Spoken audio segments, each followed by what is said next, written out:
Everyone at the university library knew Mrs. Eleanor Whitmore.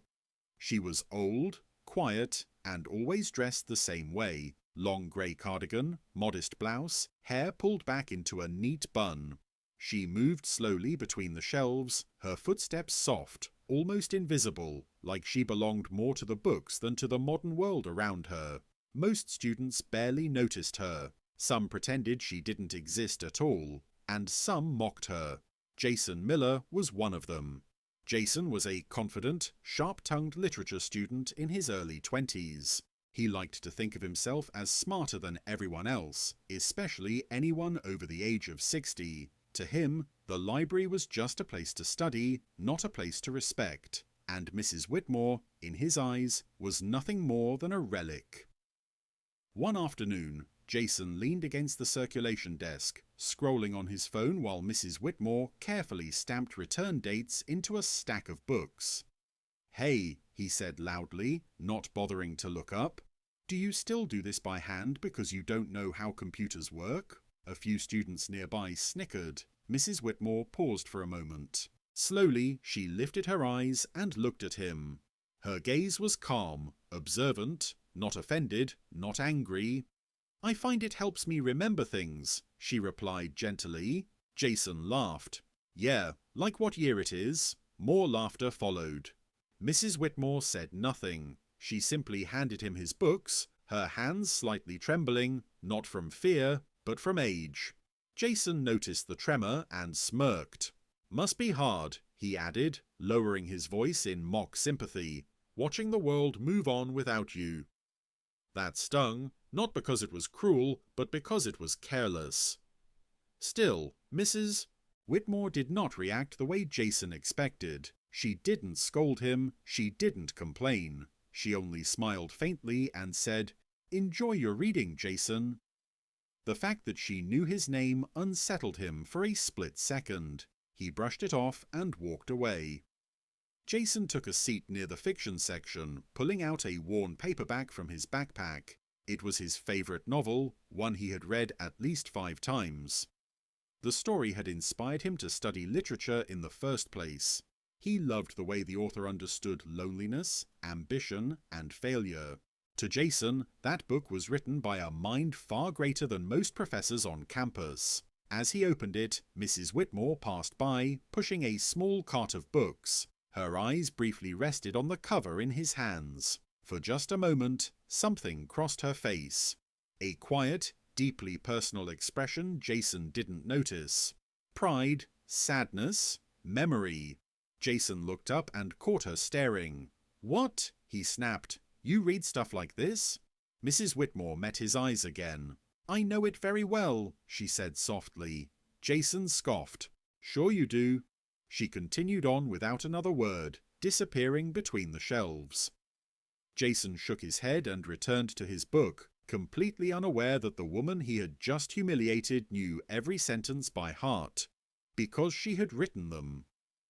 Jason didn't think about Mrs. Whitmore again for the rest of the afternoon. His attention stayed on the novel in his hands, the familiar weight of it comforting, almost sacred. He underlined passages, scribbled notes in the margins, and shook his head in admiration at lines that felt impossibly honest. Whoever the author was, Jason thought, they understood people better than anyone alive. At one point, he read a paragraph so powerful that he whispered, "Damn," under his breath. Across the room, Mrs. Whitmore sat at a small wooden desk near the window, cataloguing returned books. She had watched Jason grow over the past 2 semesters, not just as a student, but as a person. She knew his schedule, his favourite table, the way he always chose fiction over theory. She also knew his sharp tongue, his careless confidence, and the insecurity he hid behind it. She remembered boys like him. Years ago, she had sat in lecture halls filled with men who laughed when she raised her hand, professors who suggested she write lighter stories, editors who told her readers wouldn't relate to a woman's voice. She had learned early that talent did not protect you from dismissal, only persistence did. Jason suddenly stood and walked back to the desk. "Hey," he said, tapping the counter impatiently. I'm looking for criticism on this author. Real criticism, not the soft stuff." Mrs. Whitmore adjusted her glasses. "Which author?"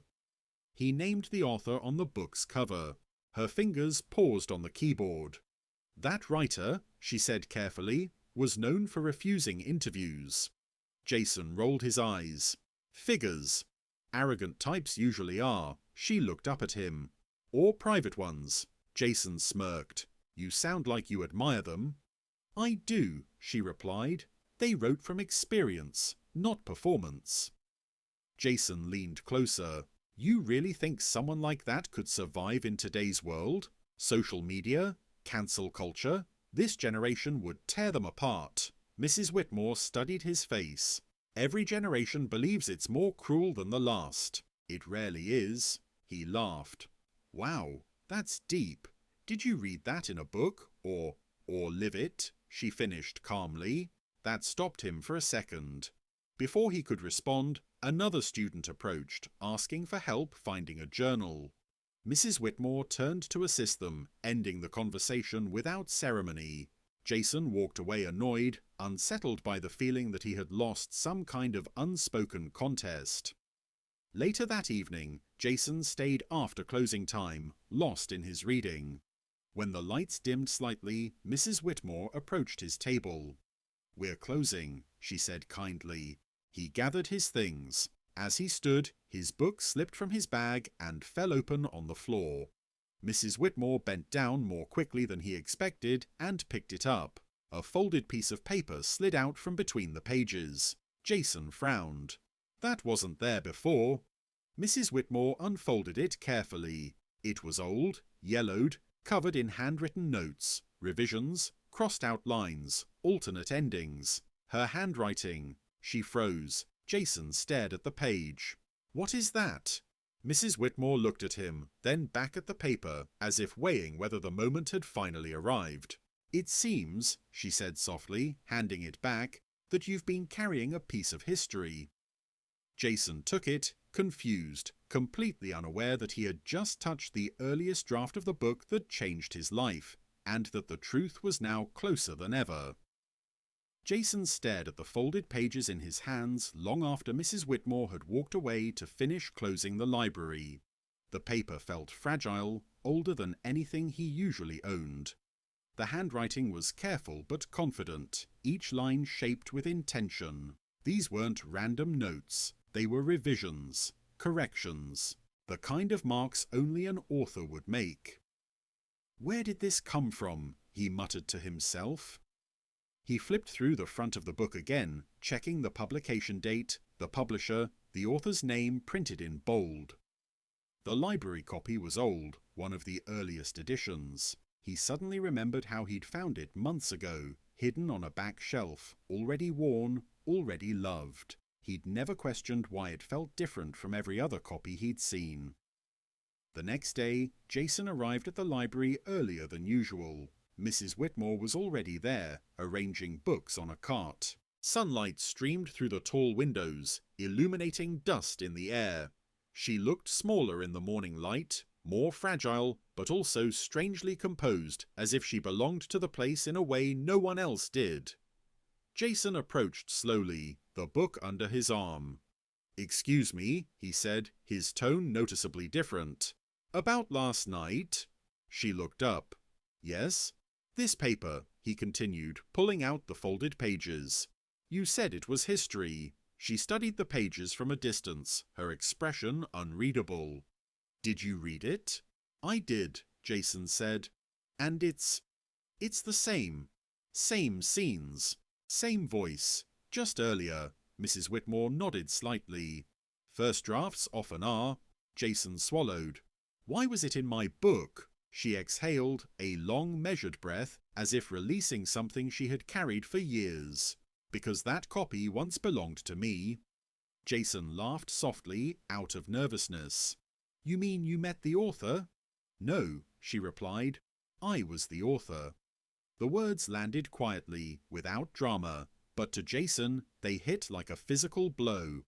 "That's not funny," he said, his smile fading. "I'm not joking," Mrs. Whitmore said. My publisher suggested a pen name. At the time, women with my background were rarely taken seriously. It was easier to let the book speak without my face attached to it. Jason looked at her, really looked at her, for the first time. The calm certainty in her voice, the way she never exaggerated, never defended herself unless necessary. "You're saying you wrote—" He couldn't finish the sentence. She nodded. Every word. Jason's mouth went dry. His favourite lines, the scenes that made him want to write, the characters he felt understood by. All of it, written by the woman he had mocked, dismissed, and humiliated. "I didn't know," he said weakly. "I know," Mrs. Whitmore replied. "You never asked." Silence stretched between them.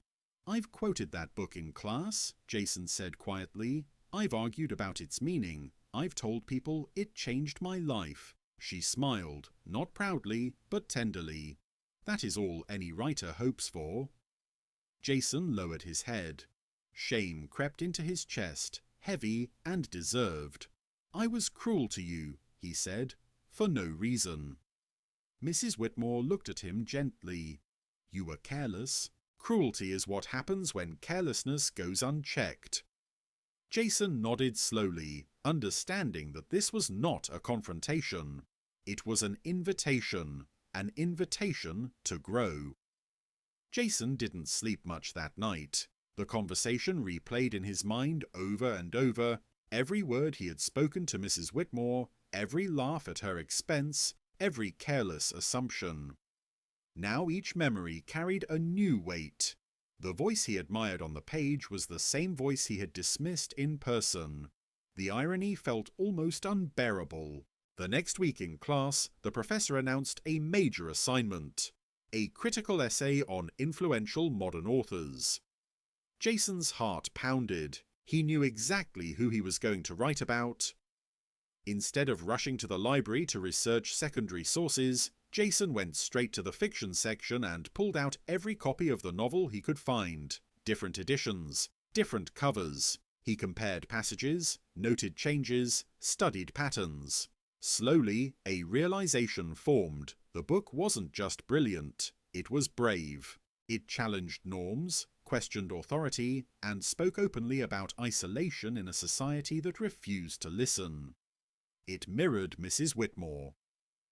One afternoon, Jason found her reshelving books again. He waited until she finished before speaking. "Would you be willing," he asked carefully, "to answer a few questions for my paper?" Mrs. Whitmore raised an eyebrow.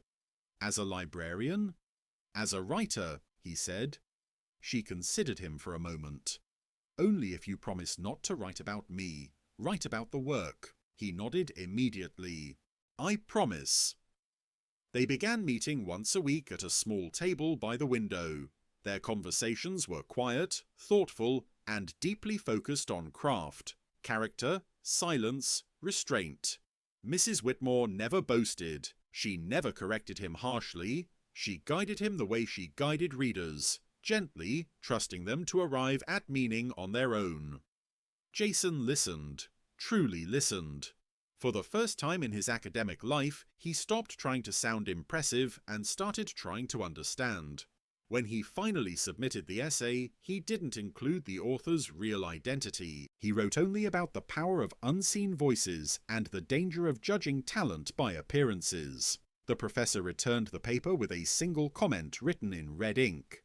"This is the most mature work you've submitted all semester." Jason smiled, but the praise felt secondary. A few days later, he overheard two students laughing near the front desk. "Why is that old lady even here?" one of them whispered. "She probably hasn't read anything modern." Jason stood up. "She's read more than you ever will," he said firmly. The students stared at him, surprised. Jason didn't explain. He didn't need to. Mrs. Whitmore looked up from her desk. Their eyes met. She gave him a small, approving nod. And in that moment, Jason understood something that no book had ever taught him. Respect isn't about knowing who someone is, it's about choosing to listen before you decide who they are.